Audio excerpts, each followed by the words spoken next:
The essential building blocks for healthy sleep include feeding and play. And if you're like so many families reaching out to me, you're looking for a solution that helps your child sleep peacefully in their crib or their room on their own. And it's a goal that can feel very overwhelming for parents. But often we forget that our little ones will need this opportunity to practice this independence. And that's where we as parents can come in, not just by creating bedtime routines, but fostering these healthy habits outside of the bedroom and using yes spaces to not only simplify parenting, but help improve sleep. In our most sleep deprived moments, our children will teach us exactly what we need in order to learn and grow into who we were created to be. These are the loving lessons we will learn whether we were wanting to or not. I'm Irene Googe, your sleep coach, and I'm on mission to educate parents on how to help their young children sleep. Welcome to the journey. Hello, and welcome to the Loving Lessons Learned podcast. I am super excited today to dive into yes spaces. This is actually one of my favorite things to talk about with parents, especially when it comes to improving sleep. And, I just want to share with you that in my Healthy Sleep Foundation, I have dedicated an entire module to something that really surprises families. We talk about play essentials. And when I meet with families for their one-on-one coaching sessions or in our group coaching sessions, we talk about play. It is that important to help promote healthy sleep. And today I'm going to be sharing how when you create these intentional wake windows and you create yes spaces during those wakeful hours, this can be a really powerful and yet simple tool to simplify parenting, support sleep, and also the side effect of this will end up being that you're going to build trust and respect in the relationship with your child. And this doesn't matter if your child is a newborn, an infant, a toddler, a preschooler. I would even say if you have an older child. I think this just works in how we can build healthy relationships. So I want to backtrack and give you a little backstory to understand a little bit more about these wakeful windows and yes spaces and how to use them to your advantage. Now, when I was doing my home daycare, I took on the responsibility that I was going to love and teach and encourage children that were in my care. And what I was learning was that I was really tired. I don't know about you, but if you're feeling like, oh my gosh, all day long, I feel like I'm having to engage and entertain my kiddos, sometimes that can be really exhausting as parents. The other thing that I was discovering at this time too was like, sometimes I didn't even really want to play with the kiddos. I was like, I can only play so much car racing or building blocks or with the dolls or with the teacups. Like sometimes I would expire. Some parents out there listening to this, you may love that. And that is great. There are different kinds of parents that we become for the children that we have in front of us. For me, I was like, oh my gosh, this is like sucking the ever loving, like goodness out of me right now. And so sometimes I would just get frustrated because I was like, oh my gosh, I have things I need to do and I can't do them. Well, those were some of the thoughts and feelings that I would have that would come up. But I will say there was also this time where I was like, oh my gosh, I love this so much. I can't get enough of it. And so I would go between these two extremes oftentimes. So then what ended up happening was I had an occupational therapist who came to my home for one of my little ones. And one of the things that she had said was, wow, like you're working really hard for these kiddos. I was like, well, I'm trying. And I think her comment really, she was trying to encourage me and for me to notice and observe what was actually taking place. I was doing a lot of the work for my kiddos. I felt like I had to entertain them all of the time. I felt like that was my responsibility. And one of the things that over our time where she was coming, I started to really recognize and understand was that play is actually our child's work and that I was there to just facilitate it. And it was an interesting concept as I started to give a little bit more space to these wakeful windows and look at how the kiddos were playing. And so I'm a school teacher, like I was trained in this and I knew it, but it sometimes in the thick of parenting, in the thick of what we're doing, sometimes we may not realize how we fall into these patterns and behaviors that might not be serving us. And that is one of the things that I've observed about so many families that I've worked with is that sometimes we accidentally find ourselves falling into patterns where we're entertaining our little ones rather than having meaningful engagement with them. And so it was very eye opening. And it also validated the fact that I was extremely tired because I spent a lot of my day playing, which actually wasn't my job. And so it really helped me shift perspectives. And that's one of the reasons where, in the Healthy Sleep Foundations course, I talk about the division of responsibility for sleep and what that means. And that's based on the Ellen Satter division responsibility for feeding is that we recognize what is our child's role and responsibility and what is our role and responsibility. And when I qualified for a study through Duke, it was amazing to recognize like what was I really supposed to be doing and what are my children supposed to be doing. And that's where I started to unpack and learn more about yes spaces. Now, when I went to school at Illinois State, I was learning about whole child development as a school teacher. That is what I was learning. And I did learn a lot and really resonated with the work of Magda Gerber. And so it was no surprise to me to come across Janet Lansbury, who really coined the term yes spaces.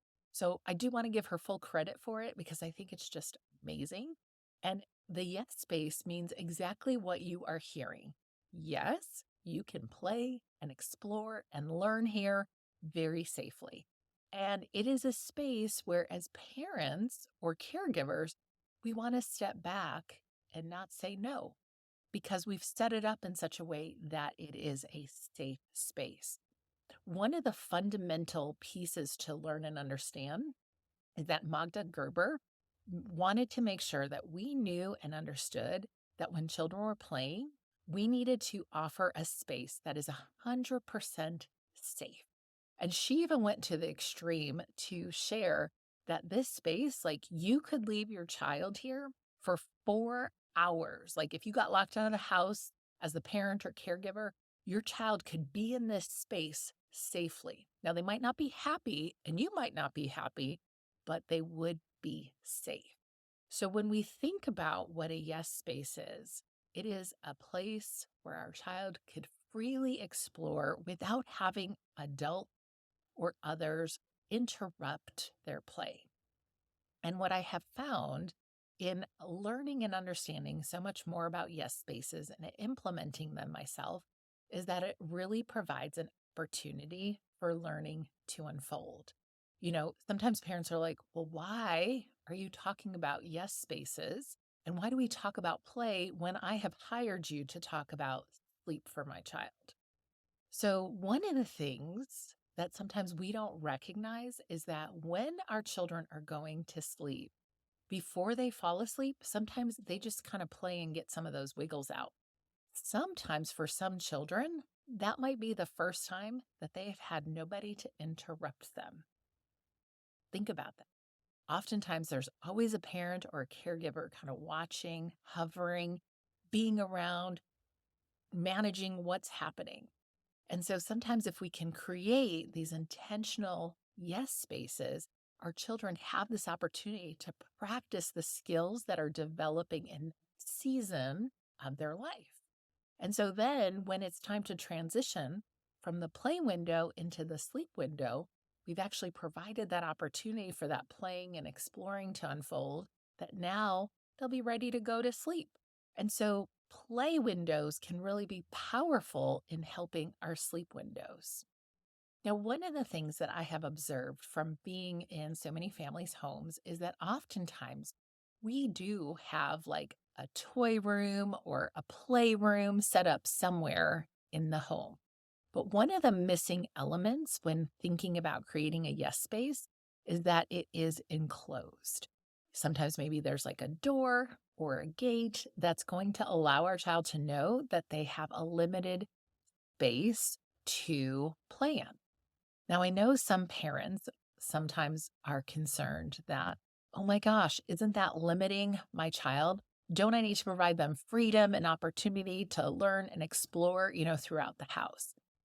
When I think about a play space and what I'm talking about with the yes space, it is providing 1 to maybe 2 times during the day that you consistently go and allow your child to have time to play on their own. And this is where we're fostering some of that independent, self directed play. Now, if you're listening to this podcast, I'm going to encourage you to click on the blog post link so you can watch the video of the baby doing self directed play with a bowl.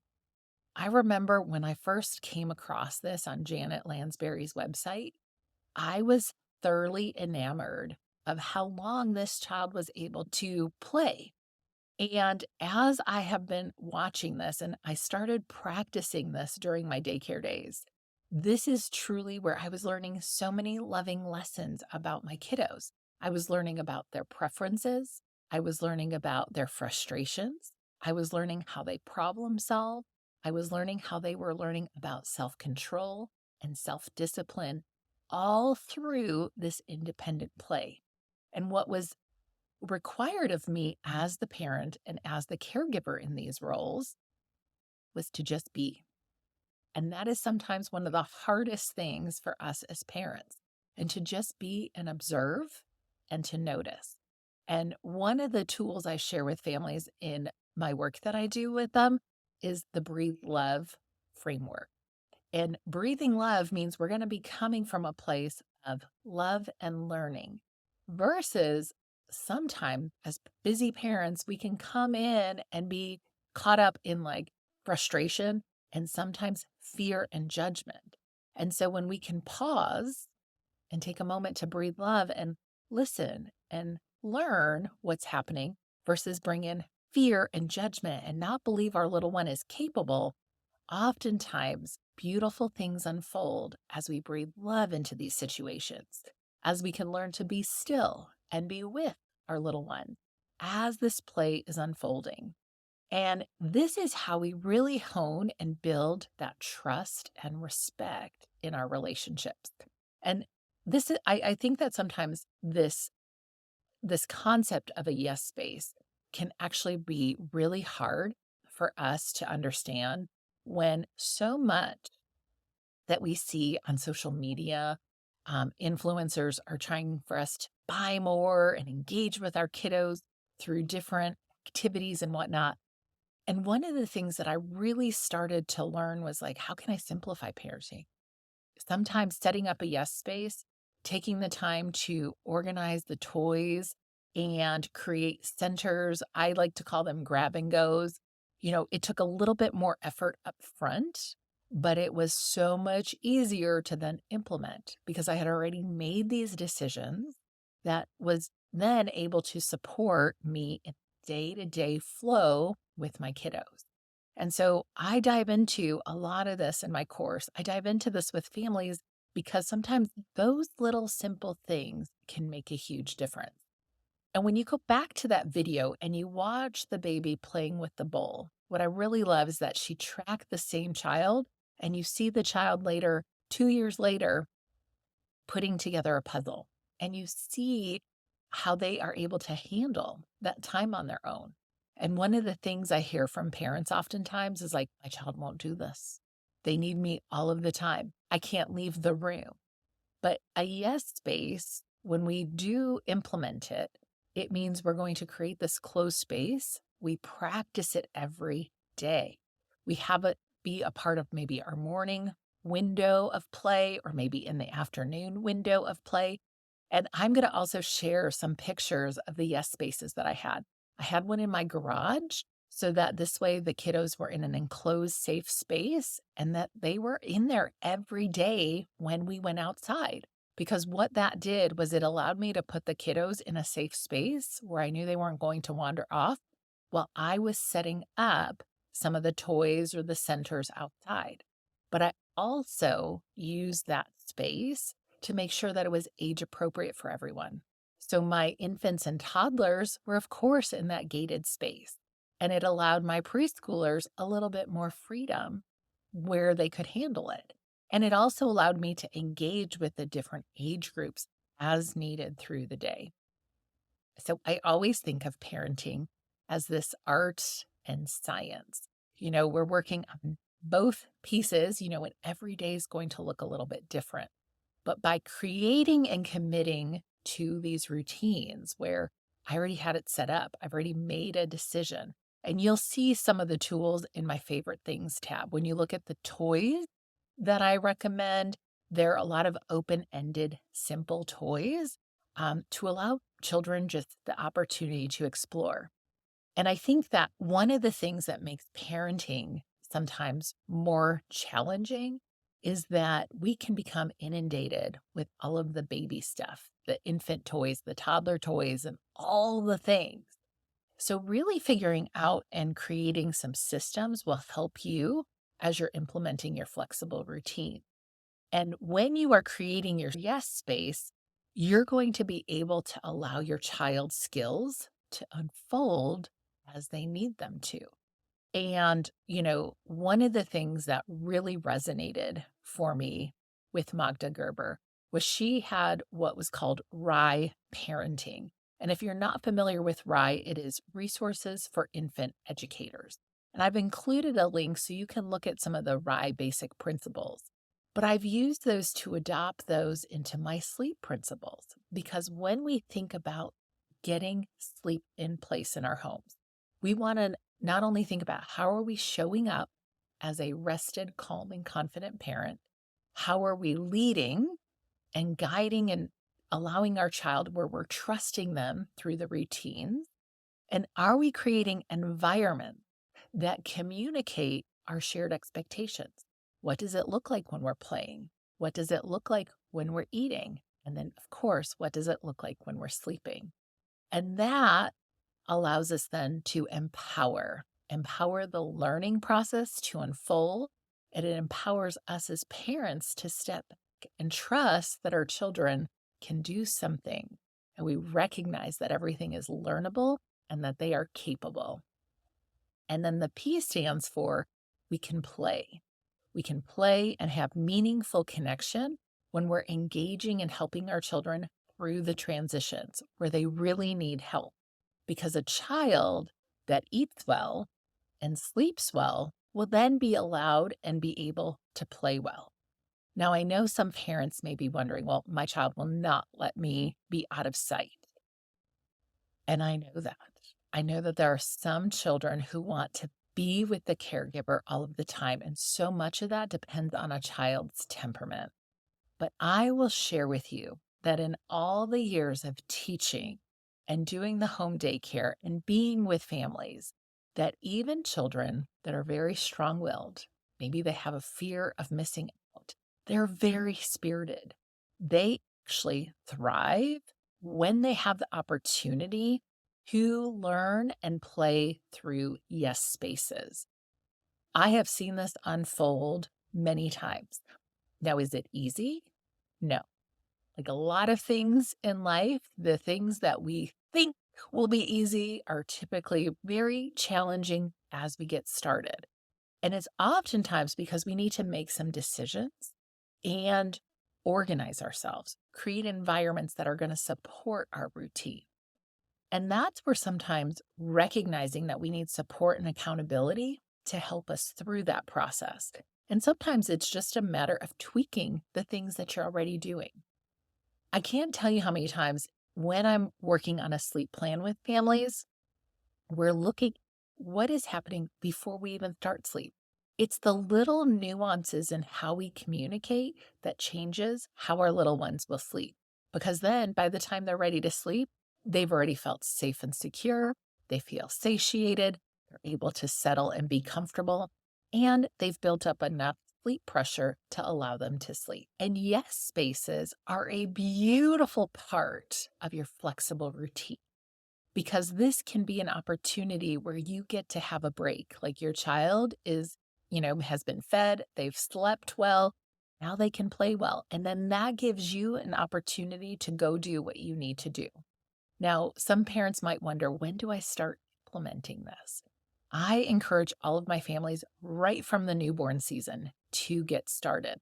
And for newborns, that might look like maybe you have a bassinet or a pack and play that a baby can be placed in. That can be their safe yes space. And this oftentimes can help protect children from maybe a sibling or maybe a dog or any other pets that might be around. But it also gives you peace of mind that if I need to go to the restroom, maybe I need to go upstairs, throw in a load of laundry, or go get something from another room, that you know what, your child's okay. That leaves you with a peace of mind that everything is going to be okay. So practicing this from the beginning with newborns or infants and on makes it so much easier. When you're thinking about implementing this, I want you to look at your environment. I'm going to encourage you to take a look at some of the pictures I've included in the blog post to maybe give you some inspiration and encouragement to kind of see what that could look like in your home. But the key is to really think about creating that enclosed, safe space. And that means we are going to close the gate for our child. Now, if you are implementing this maybe with an older infant or maybe a toddler, it's going to take a little bit of time and practice to help your little one learn and understand the yes space. It's going to take you a little bit of time to unlearn the patterns and habits that you had created.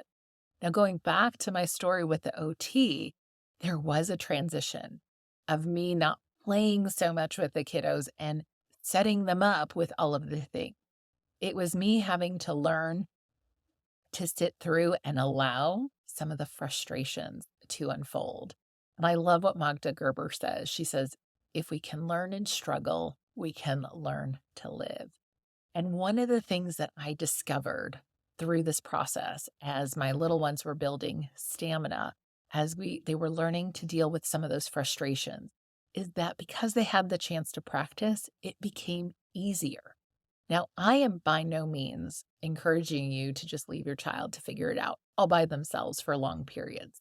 It takes a little bit of time, especially if we haven't been doing this, to make this shift. It's a mindset shift not only for us, but also for our children.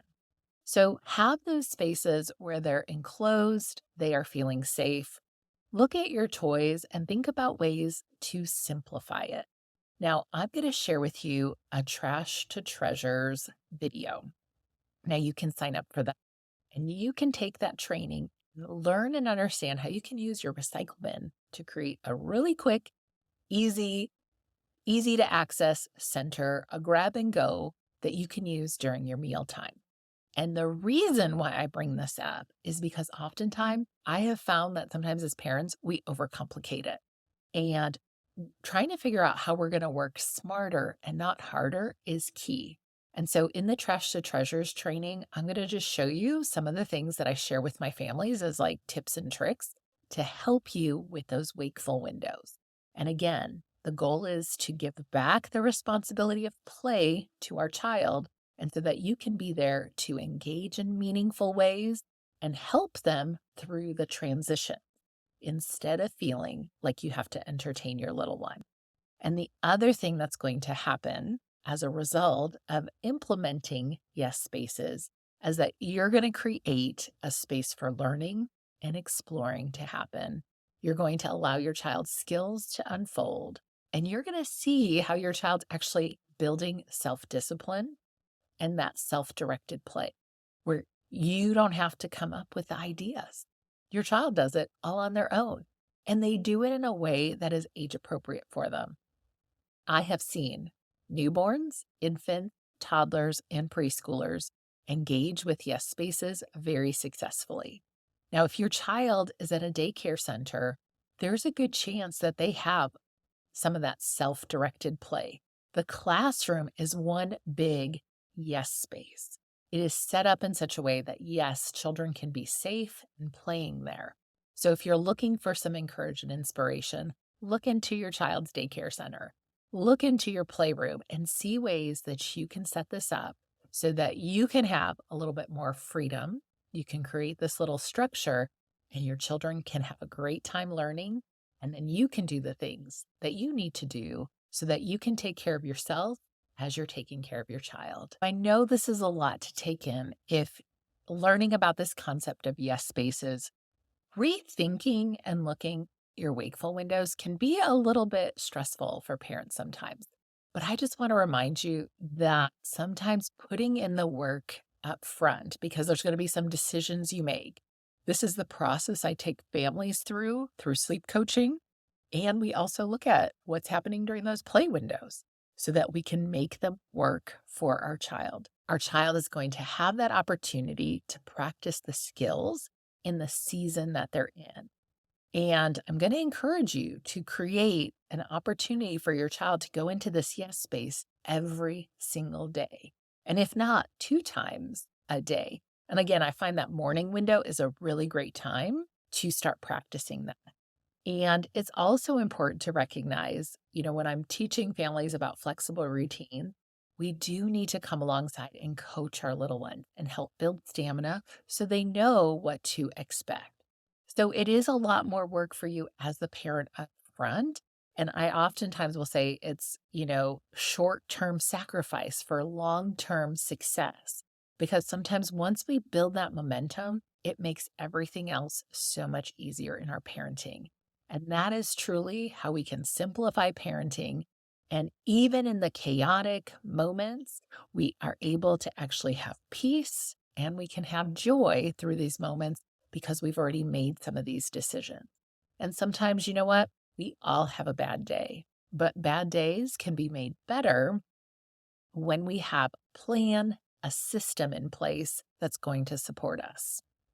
Now, if you're wanting to learn more about yes spaces and how to make this happen, I'm going to encourage you to check out the Sleep Coaching Success programs because there's a full module dedicated to play essentials.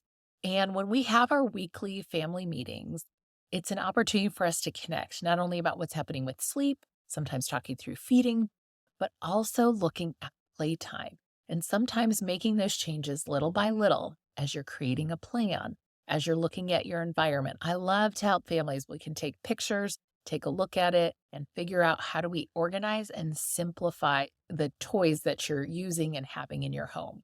Because oftentimes those are the things that bring us overwhelm and anxiety. I think as a new parent, I didn't realize I had all my stuff to manage plus my children's stuff. And of course, that can be a little bit overwhelming and chaotic.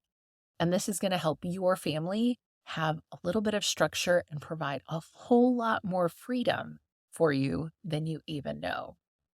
I will share with you that one of my favorite parts of the day was being able to meal prep in the morning time while the kiddos were playing. And they were ready for it because we connected through our meal times. We connected through the transitions of them being dropped off, of me connecting with my boys after they woke up. So there's these moments where we can play and have fun and have meaningful connection.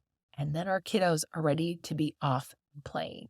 And if it sounds simple, it really can be. Oftentimes, what we don't realize that observe more and we do less. And do less, you'll enjoy more. And I love that quote from Magda Gerber because it reminds me of how we can work smarter and not harder in our parenting journey. So I hope that you can see how when we take time to allow our wakeful windows to support us for our sleep windows, where our children have that perfect time to practice the skills that they need to work on, they also have that opportunity to be alone. Because oftentimes what we don't realize is we're trying to have our child be alone in their room for sleep, but they never had a chance to practice it any other time. So yes, spaces are going to provide you those opportunities to practice that, whether your child's in a crib or in a bed, learning to be okay, learning to build their attention span, their focus, their self-control, their self-discipline. Allow them to initiate and create and problem solve on their own are some really amazing skills that are a side effect of when we can create intentional yes spaces that are going to help improve sleep in your home. And this is also going to provide the times for you to connect with your little one to be meaningful connections, helping them bridge through all of the routines, going through the morning routine, when you're changing things throughout the day, when you're leaving the house, later on when you're doing diapers, pottying, and then also transitioning to bedtime. Those are the times that our children really need us to help them bridge that learning. But when we look at that play window, we can recognize that that space is available for our child to have fun and explore and allow the learning to unfold. So I'd love to hear your thoughts. Leave a comment down below. Let me know what you think about this concept of yes spaces. And let me know if you are using yes spaces and how it has impacted your family and how it works for you, your home. So until next time, sweet dreams. Thanks for tuning into today's show. You can see all of the details and show notes below.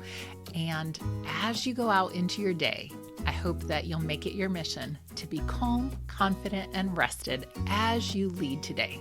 Sweet dreams.